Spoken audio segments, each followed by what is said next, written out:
BABADOOK-DOOK-DOOK. What's up, guys? It's Jerry here, coming at you to talk about another film, another cinematic experience.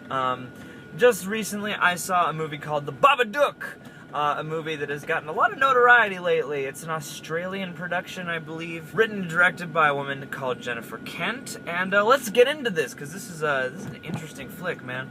The Babadook, on paper, at least when you watch the trailer, it looks like a monster movie, and right away it sort of harkens back to this sort of old boogeymen and the things you would have been scared of as a child, that very innocent, childlike fear that comes from, you know, a spooky storybook.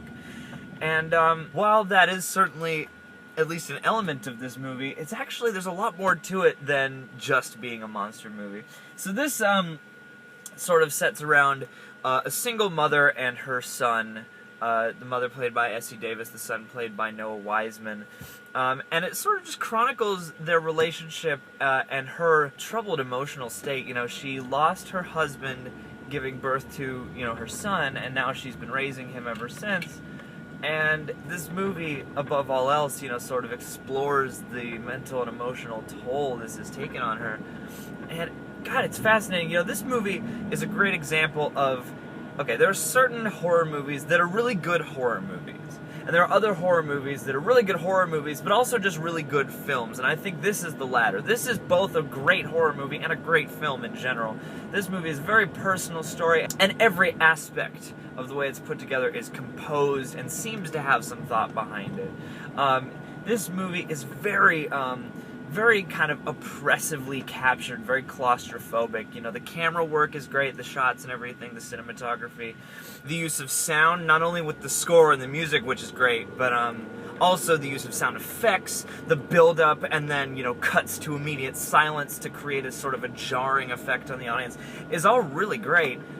It's just as quiet a movie as it is a loud movie, and it uses cacophony and silence both very effectively. So it's not necessarily the kind of movie where the monster's gonna appear, whatever, and there's an immediate swell of low horns or strings or whatever. You know, sometimes the scariest moments play out in silence, and the most uncomfortable moments are due to abrupt silences and stuff like that. They really seem to understand what makes horror work, because you don't get a lot of great glimpses at the creature itself. And I think that's a very smart thing to do, because again, it's always scarier in your head than it is, you know, seeing something in full detail, because then you have time to analyze it and you can understand it better, and then it becomes less frightening. So the way they approach their creature and their mood and their tone is great. And I also just love that they brought so much influence and imagery over from, you know, expressionist cinema, sometimes blatantly and sometimes more subtly, but, you know, harkening back to movies like Dr. Caligari, The Cabinet of Dr. Caligari, and old spooky silent movies like Nosferatu and stuff like that, is a great visual and tonal influence to bring in there. And the performances in this movie are absolutely fantastic. So much of it, I mean, Essie Davis carries the movie. She is the main character. She is on screen pretty much the entire film, and the range of emotion she has to demonstrate and the different things she has to do both physically and through her performance over the course of the film is pretty astonishing, and she does a fantastic job with it. And her chemistry with her son, the actor who plays her son, is great as well, and all the other supporting cast, you know, her sister, her co-workers, you know, the few other people we do see.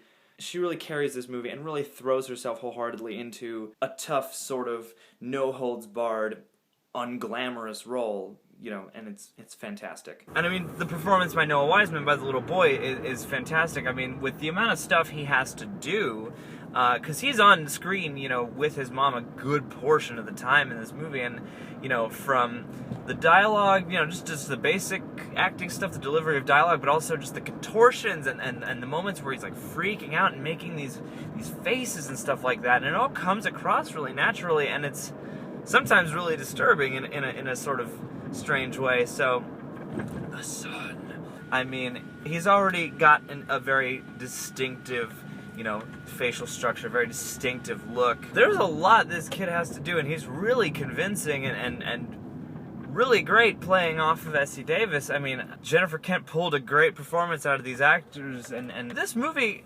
really works for me on every level. I mean, it's tense, it feels oppressive. You know, anybody who's ever felt overwhelmed and felt, you know, boxed in and sort of like they're going, you know, they're unraveling, I think this movie is definitely going to strike a chord with you. And I've heard some people say like, oh, well, maybe it would work better if I had a child, but I don't really think that's the case at all. I mean, it's not that hard to imagine what it would be like to have to care for and be responsible for a child, but this movie really plays on a lot of very visceral, emotional levels.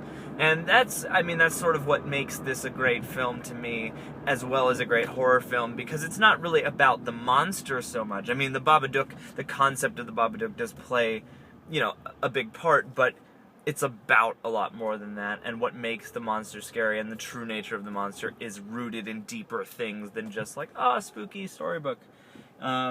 Even though, I mean, like I said, that is in there, and I really appreciate that as an aesthetic choice, you know, because it's different. You don't see a lot of that stuff now, you know, childhood fantasy is not necessarily, you know, prevalent nowadays. And yeah, but so this movie, you know, you really get a sense for these characters' lives. The supporting cast is all really good, and it's really a deep emotional journey about this woman struggling to keep it together, raising a son, coping with a number of things she just hasn't been able to process, and it's fantastic. The cinematography, the sound effects, the music, the performances, the writing, the direction, you know, the aesthetic choices, the pacing, everything comes together to form a cohesive whole, and I think this is a really, really well done film. So, highly recommended on the Babadook. Please check it out if you can. Go see it in the theater. Support this movie. I think it's great. So, if you've seen it, what do you think? And is there, let's see, is there like a children's storybook, you know, a fairy tale monster or something like that you'd like to see come to life? You know, what's something you'd like to see in that vein? Like, subscribe, comment, all that good stuff. You know what to do. Be kind to your fellow commenters. So yeah, that's all for now. Jerry is my name, and The Babadook is the film. Until next time, cheers.